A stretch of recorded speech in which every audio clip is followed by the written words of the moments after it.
வணக்கம் மக்களே. அமெரிக்காவும் இஸ்ரேலும் சேர்ந்து ஈரானை நோக்கி மேற்கு ஆசியாவில் பதற்றத்தை ஏற்படுத்தி வருகின்றன. அதை பற்றி தான் இப்போது விரிவாக சுருக்கமாக பார்க்க போகிறோம். நிறைய பேர் நம்ம வீடியோவை பார்க்குறீங்க, ஆனால் சப்ஸ்கிரைப் பண்ண மாட்டீங்க. நீங்கள் சப்ஸ்கிரைப் பண்ணினால்தான் மட்டும்தான் பல பேர் இந்த வீடியோ சென்றடையும். சரி, வாங்க போகலாம்.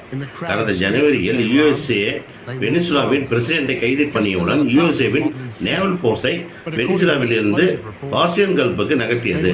கடந்த 2 வாரங்களாக ஈரானை சுற்றி சுமார் 18 ஏர்ஃபீல்ட்ஸ் மற்றும் அனைத்து அடிப்படை போர் ஆயுதங்களுடன் கப்பல் படை நிறுத்தியது யுஎஸ்ஏ.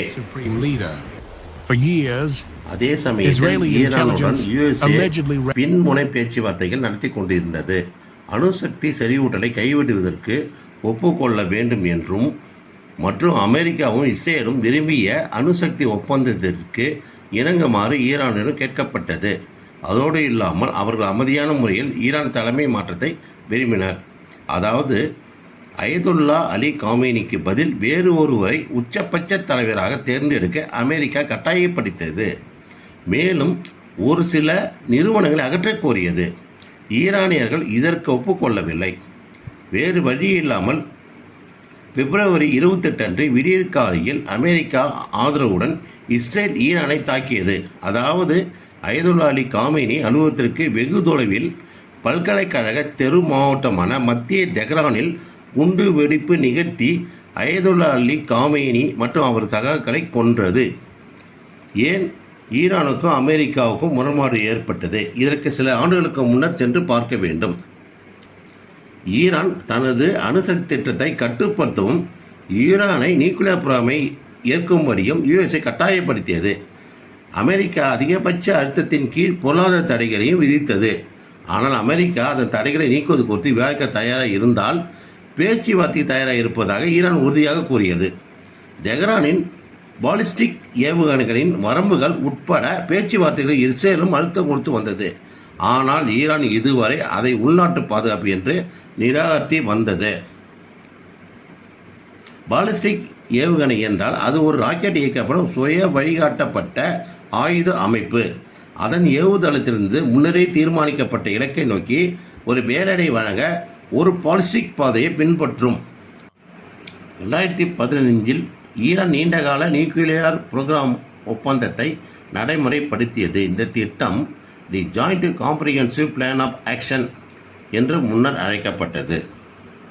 இதன்படி ஈரான் உணர்திறன் மிக்க அணுசக்தி நடவடிக்கைகள் மற்றும் பொருளாதார தடைகளை நீக்குவதற்காக சர்வதேச ஆய்வாளர்களை திரும்பி வர அனுமதிக்க வேண்டும். இந்த டீலின் அடிப்படையில் தெஹ்ரான் அதன் யுரேனியம் செறிவூட்டலை 3.67% குறைக்க வேண்டும் மற்றும் அதன் செறிவூட்டப்பட்ட யுரேனியம் கையிருப்பு 300 கிலோ மட்டுமே இருக்க வேண்டும் ஆகும். இது ஈரானின் நியூக்ளியர் பவர் பிளான்ட்டுக்கு போதுமானது ஆகும். ஆனால் இது ஆயுதம் ஏந்துவதற்கு ஈரானுக்கு போதுமானதாக இருக்காது. ஆகவே ஈரான் மீது முன்னர் விதிக்கப்பட்ட பெரும்பாலான தடைகளை அமெரிக்கா நீக்கியது. எனினும் ட்ரம்ப் 2018 பிரசிடென்ட்டாக இருந்தபோது இந்த டீலை வித்ரா செய்து தெஹ்ரான் எதிராக மீண்டும் தடைகளை விதித்தார். ஜோ பைடனும் ட்ரம்பின் பெரும்பாலான தடைகளை அமலில் வைத்திருந்தார். ஆனால் மே 2025 ஈரான் யுரேனியம் செறிவூட்டலை 60% அளவிலும் கையிருப்பு 400 கிலோ அளவிலும் வைத்து இருப்பதாக international atomic energy agency IAEA வான் செய்தது. இந்த 60% செறிவூட்டப்பட்ட யுரேனியம் ஆயுதம் செய்ய பயன்படுத்துவதாக கருதப்பட்டது. அணு ஆயுதம் அல்லது எந்த நாடும் யுரேனியத்தை 60% வரை செறிவூட்டுவதாக தெரியவில்லை. ஆகையால் ஈரான் நியூக்ளியர் வெப்பனை தயாரிக்கவோ அல்லது எந்த அளவிலும் செறிவூட்டப்பட்ட யுரேனியம் வைத்திருக்கோ கூடாது என்றும் மற்றும் கையிருப்பு ஏதாவது இருந்தால் ஒப்படைக்க முடியும். ஈரானின் அனைத்து நியூக்ளியர் புரோகிராமையும் கைவிடவும் யுஎஸ்ஏ கோரிக்கை வைத்தது. ஆனால் நாங்கள் பொதுமக்களின் தேவைக்கு மட்டுமே நியூக்ளியர் புரோகிராமை பயன்படுத்துகிறோம் என்று தொடர்ந்து ஈரான் கூறி வந்தது. மேலும் நியூக்ளியர் டெக்னாலஜியை பீஸ்ஃபுல் பர்பஸஸ்க்கு மட்டுமே பயன்படுத்துவதால் நாங்கள் பேச்சுவார்த்தைக்கு வரமாட்டோம் என்றும் ஈரான் அடம்பிடித்தது. ஆக ஈரானின் ஆட்சியை மாற்ற வேண்டிய சூழல் யுஎஸ்ஏக்கு உருவானது. அதற்கு தகுந்தாற்போல் தற்போது ஈரானை தலைமையேற்றி நடத்தி வந்த supreme leader Ayatollah Ali Khamenei மக்களிடம் அடக்குமுறை கையாண்டார். அவர் ஆட்சியில் போராடிய மக்கள் துன்புறுத்தப்பட்டார்கள். மேலும் ஈரானியர்கள் எதிர்ப்பு நசுக்கப்பட்டது. கருத்து வேறுபாடு உள்ளவர்கள் தண்டிக்கப்பட்டார்கள். அந்த நாட்டிலே அவர்கள் வாழ்வது மிகவும் போராட வேண்டியிருந்தது.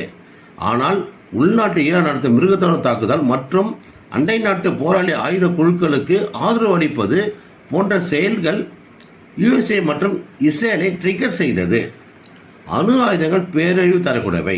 அணு ஆயுதங்களோடு எண்ணெய் வளமிக்க ஈரான் ஸ்திரத்தன்மையை சீர்குலைப்பதாக USA மற்றும் இஸ்ரேலும் வாதிட்டது. அணுசக்தி திட்டத்தை கைவிட வேண்டும் என்றும் USA கோரியது. பிராந்தியத்தின் மிகப்பெரிய ஏவுகணை மற்றும் ட்ரோன் ஆயுத கிடங்குகள் கொண்ட ஈரான், லெபனான், ஈராக் மற்றும் சிரியாவில் உள்ள ஹெஸ்புல்லா மற்றும் பிற போராளி குழுக்களுக்கு ஆதரவு அளித்து வந்தது. இருதரப்பு தாக்குதலை பலமுறை பிராந்திய புறம் மாற்றி அண்டை நாடுகளுடன் வான்வெளி தாக்குதலை நடத்தலாம் என்று எண்ணி இருந்தது. ஈரான் வடக்கு கடற்கரையில் உள்ள ஸ்ட்ரெய்ட் ஆஃப் ஹார்முஸ் பயன்படுத்தி கச்சா எண்ணெய் கப்பல் போக்குவரத்துக்கு இடையூறு செய்ய இருந்தது. உலக நாடுகளுக்கு கச்சா எண்ணெய் பற்றாக்குறை ஏற்படுத்தினால் இதன் மூலம் குளோபல் எக்கனாமிக்கை பணவீக்கம் உயர செய்ய முடியும். இது அனைத்து நாடுகளையும் பாதிக்கும். இஸ்ரேல் மற்றும் USA சேர்ந்து ஈரானுக்கு எதிராக போரை துவங்கி உள்ளன. ஈரான் இறங்கி வருமா அல்லது இஸ்ரேல் மற்றும் USA கை ஓங்குமா? முடிவை பொறுத்து வந்து பார்ப்போம். இந்த வீடியோ பிடித்திருந்தால் சப்ஸ்கிரைப் செய்து லைக் கொடுத்து ஷேர் பண்ணுங்கள் மக்களே. நன்றி, வணக்கம்.